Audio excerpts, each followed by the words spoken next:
Bienvenidos a la mejor asesoría educativa. En esta oportunidad vamos a responder una consulta realizada por una estudiante sobre un interesante ejercicio de física. Veamos su enunciado. Para cumplir con el requisito del Servicio Postal de Estados Unidos, el calzado de los empleados debe tener un coeficiente de fricción estática de 0,500 o más en una superficie resbalosa específica. Un típico zapato deportivo tiene un coeficiente de 0,800. En caso de emergencia, ¿cuál es el intervalo de tiempo mínimo en que una persona partiendo del reposo se puede mover 3 metros sobre la superficie resbalosa si la persona utiliza el calzado exigido por el servicio postal? Y en el caso en que la persona utilice zapatos deportivos normales. Muy bien, pasemos a dar respuesta al presente ejercicio. Acá tenemos a la persona sobre una superficie resbalosa. En el caso A, la persona va a utilizar el calzado exigido por el servicio postal. Recordemos que el coeficiente de fricción estática en este caso es de 0,500. Supongamos que la persona se va a mover a la derecha, por ello se dibuja este vector velocidad y se tomará como sistema de referencias el plano coordenado X, Y. El primer paso es hacer un diagrama de cuerpo libre para saber qué fuerzas se encuentran presentes en este caso. Acá se observa que la persona tiene un peso que siempre va dirigido hacia el centro de la Tierra, hacia abajo en dirección perpendicular al suelo, es decir, perpendicular a la superficie resbalosa.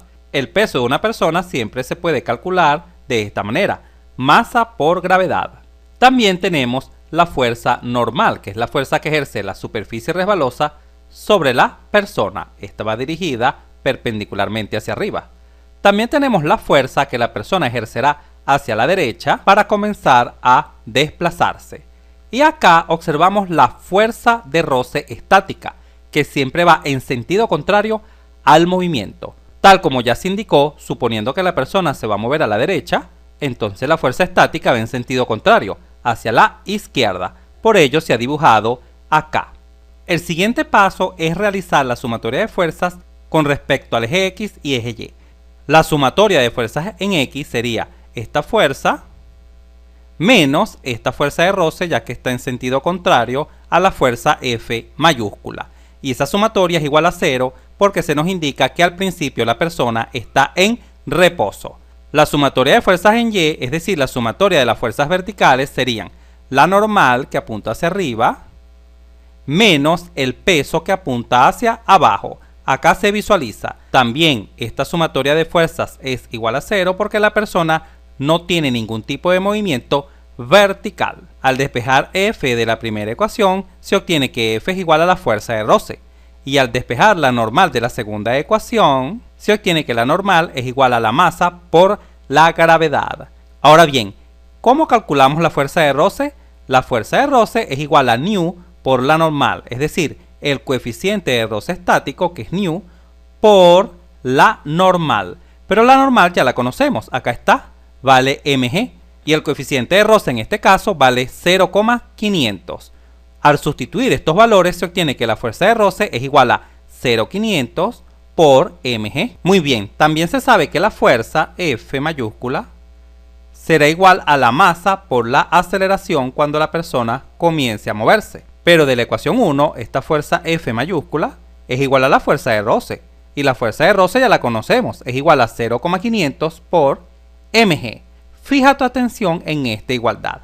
La letra m se puede simplificar ya que se encuentra multiplicando a ambos lados, de tal forma que se obtiene que la aceleración a, acá la visualizamos, es igual a 0,500 g, donde g es la gravedad. Así hemos obtenido la aceleración de la persona si utiliza el calzado exigido por el servicio postal. Ahora vamos a realizar un análisis semejante si la persona utiliza el otro tipo de calzado, es decir, los zapatos deportivos. Vamos a ello. Ahora, si la persona se coloca los zapatos deportivos, que son verdes, acá se visualiza, cuyo coeficiente de roce es 0,800, y como en el caso anterior suponemos que la persona se va a mover a la derecha, y además dibujamos su diagrama de cuerpo libre con las fuerzas que ya conocemos, la fuerza que ejerce la persona para moverse a la derecha, la normal, su peso y la fuerza de roce, que ahora es diferente porque está utilizando otro tipo de calzado. Pero sabemos que esta fuerza de roce siempre va en sentido contrario al movimiento. Muy bien, la sumatoria de fuerzas en X, también la conocemos, es igual a F menos F sub S igual 0. Al despejar la fuerza que ejerce la persona, F mayúscula, se obtiene que F es igual a la fuerza de roce. De la misma manera, al despejar de la segunda ecuación la normal, se obtiene que la normal es igual al peso. Y ya sabemos que la fuerza de roce es igual al coeficiente de roce estático por la normal. Pero en este caso el coeficiente de roce estático vale 0,800 y la normal es igual al peso, vale mg, ya que acá lo podemos visualizar. La normal es igual al peso. Ya sabemos que cuando la persona comienza a moverse, la fuerza es igual a la masa por la aceleración. Y de la ecuación 1 sabemos que esa fuerza es igual a la fuerza de roce. Al observar esta igualdad, se visualiza claramente que las masas se cancelan, obteniéndose así la aceleración que alcanza la persona si utiliza los zapatos deportivos. La aceleración será igual a 0,800 g, donde g es la gravedad. En resumen, se ha obtenido lo siguiente: si la persona utiliza el calzado exigido por el servicio postal, alcanza una aceleración de 0,500 g, y si utiliza los zapatos deportivos, alcanza una aceleración de 0,800 g. ¿Qué aceleración es mayor? Como la gravedad es constante, g no varía, evidentemente esta aceleración es mayor que esta.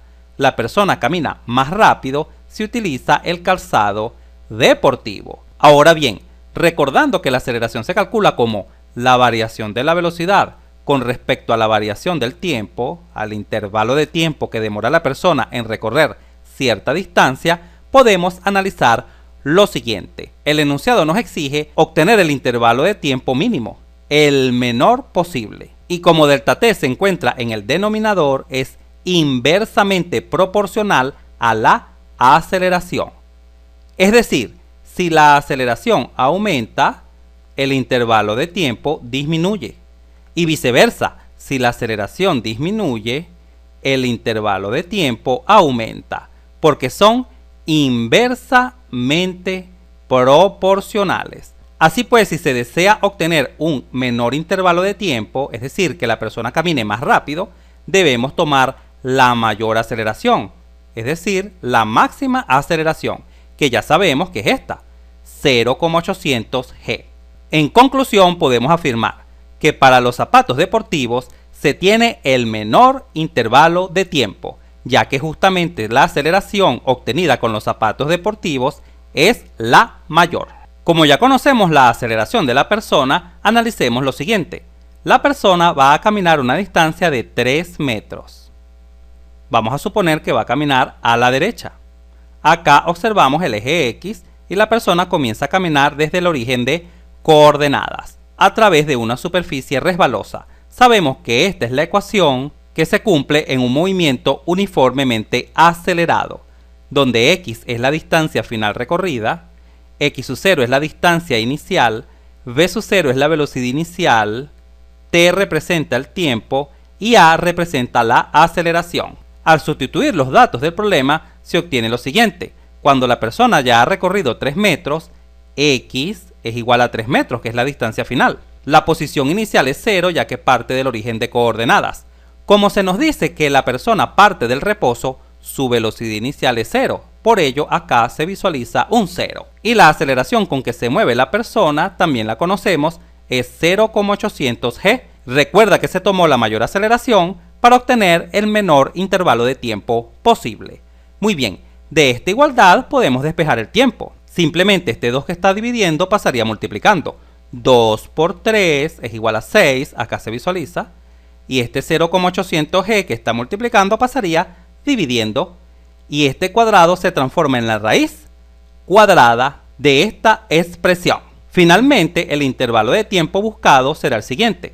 Recuerda que delta t es igual a tiempo final menos tiempo inicial. El tiempo inicial, por lo general, se asume igual a 0, ya que nos podemos imaginar una persona que enciende el cronómetro cuando la persona se comienza a mover desde este punto hacia la derecha. Muy bien, así pues el intervalo de tiempo será igual al tiempo final. El tiempo final es igual a t, exactamente esta t que está acá. En conclusión, el intervalo de tiempo será desde 0 hasta este valor. Para no escribir esta expresión, puedes tomar un valor de la gravedad. La gravedad suele tomarse como 9,8 metros sobre segundo al cuadrado, pero supongamos que tomas la gravedad como 10 metros sobre segundo al cuadrado y la sustituyes acá. ¿Qué te quedaría?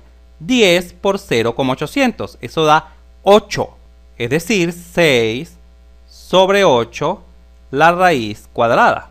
Y este sería el intervalo de tiempo buscado. Si se desea, este radical se puede simplificar de la siguiente manera. Vamos a observar la esquina superior derecha de la pantalla. 6 octavos, la raíz. La mitad de 6 es 3 y la mitad de 8 es 4, la raíz. Y es válido escribir la raíz del numerador sobre la raíz del denominador, pero la raíz de 4 es 2.